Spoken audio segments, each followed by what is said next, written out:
Bonjour, je suis M. Bolion Blog-Roosevelt, formateur SAIR de ça et responsable du Centre d'enseignement de formation et de recherche en agroécologie au diocèse d'Obala.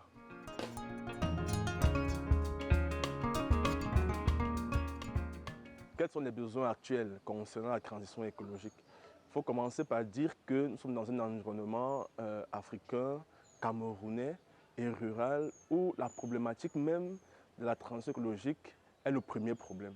On a du mal à comprendre ce que c'est, quelles sont ses principales caractéristiques, comment elles se manifestent, quels sont les enjeux.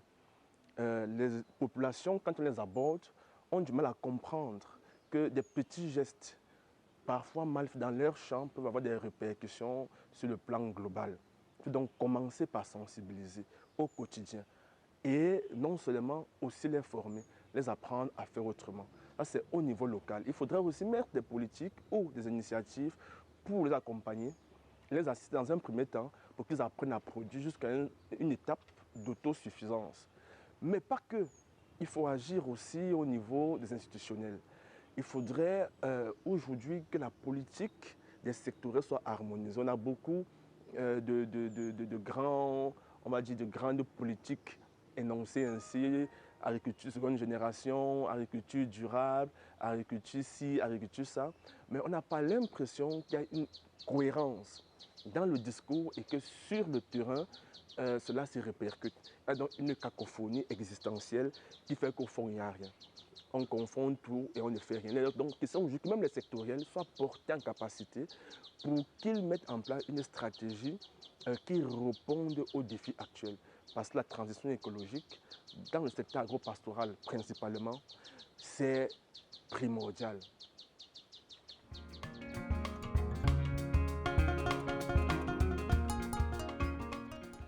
La transition écologique aujourd'hui est un enjeu incontournable, important pour la souveraineté alimentaire à plusieurs titres. Aujourd'hui, il y a la nécessité de consommer mieux.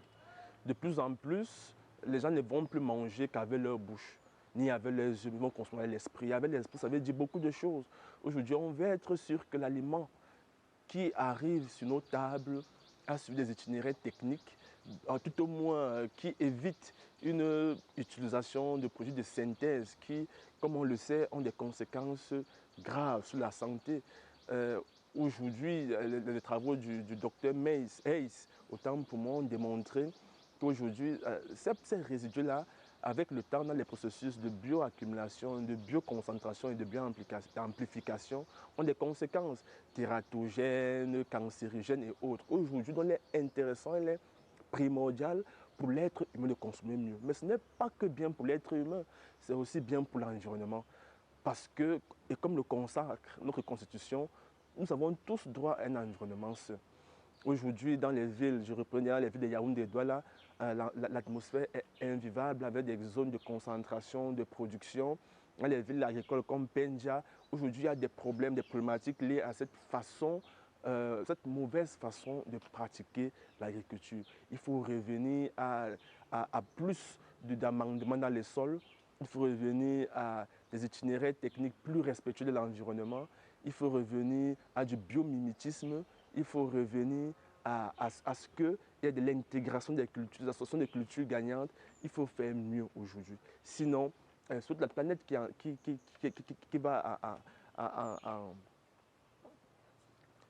va en pâtir. Et vous savez, s'il y a des cultures de plus en plus mal faites, moi je suis dans un environnement qu'on appelle ça, et dans le département de la Léquier, mais de plus en plus les populations se déplacent vers une zone, le Mbamekim, qui était juste l'inhabité. Et quand on a essayé de mener l'enquête, c'est parce que les populations disent que le sol devient de plus en plus infertile. Ils sont donc obligés de se déplacer.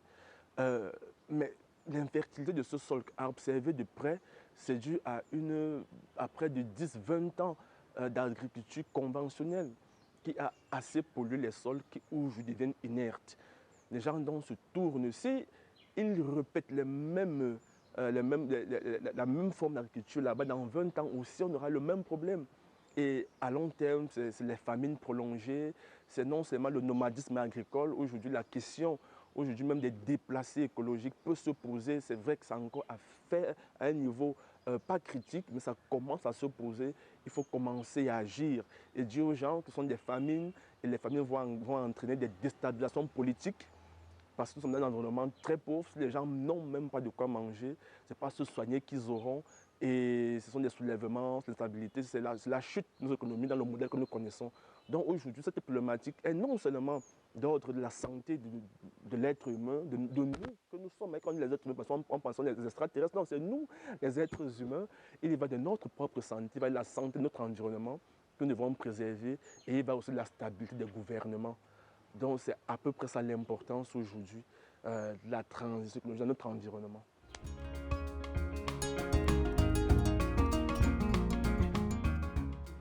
Dans ces missions, nous ne pouvons pas dire qu'elles sont faites sans difficulté.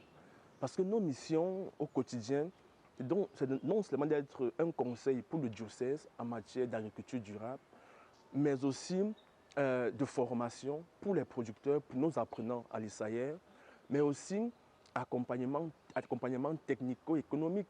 C'est qu'aujourd'hui, quand il faut former les producteurs, il faut les appeler en station, il faut les loger, il faut les nourrir, il faut apporter parfois du matériel d'accompagnement pour leurs installations leurs champs ou leurs installations agro-pastorales. Ça a du coût et ce n'est pas toujours facile au quotidien pour nous, qui sommes une petite structure de mobiliser les fonds. Nous sommes appuyés par certains partenaires au quotidien, mais il va sans dire qu'il y a toujours des besoins, notamment l'eau, qui reste aujourd'hui une problématique principale. Parce qu'aujourd'hui, la problématique de l'eau, il faut qu'on en parle. L'Afrique, le Cameroun souffre de la problématique de l'eau. On dit que nous sommes un pays assez riche en eau, mais cette eau n'est pas toujours accessible parce que les formations sur l'irrigation, sur la gestion de l'eau ne sont pas vulgarisées. C'est encore là un axe primordial qu'il va falloir conduire. Autre problématique, c'est que le centre est constitué de moi-même, d'un de mes collègues, nous ne sommes que deux, nous sommes en sous-effectif, il faudrait pouvoir être densifié en effectif et aussi nous-mêmes participer à des événements internationaux ou sous-régionaux de partage d'expériences afin que nous soyons plus aguerris au quotidien à pouvoir aussi apporter de meilleures réponses à la collectivité, aux pays, aux apprenants qui de plus en plus nous appellent, nous approchent parce que croient, avec notre discours déjà présent depuis 3 ans, que c'est l'avenir de notre espèce qui se joue et ils sont avec nous pour essayer de faire mieux.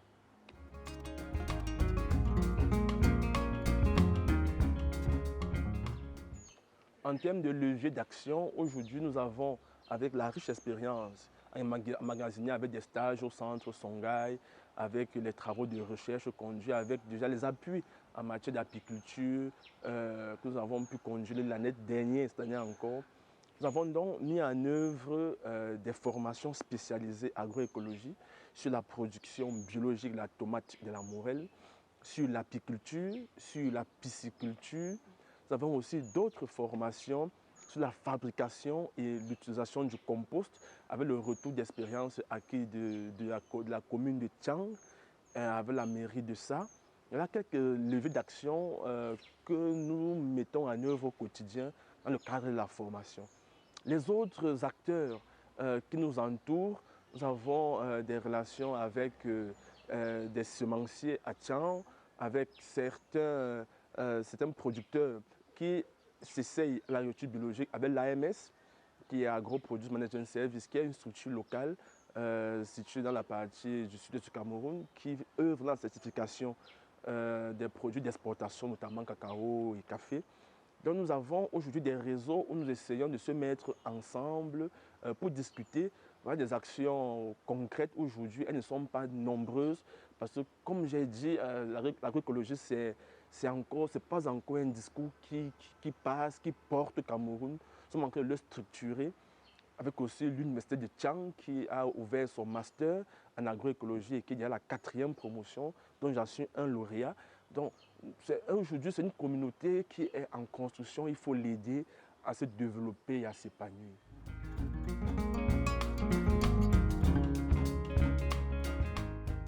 Dans un avenir proche, les leviers sur lesquels il va falloir agir sont non seulement les formations en irrigation et en gestion de l'eau.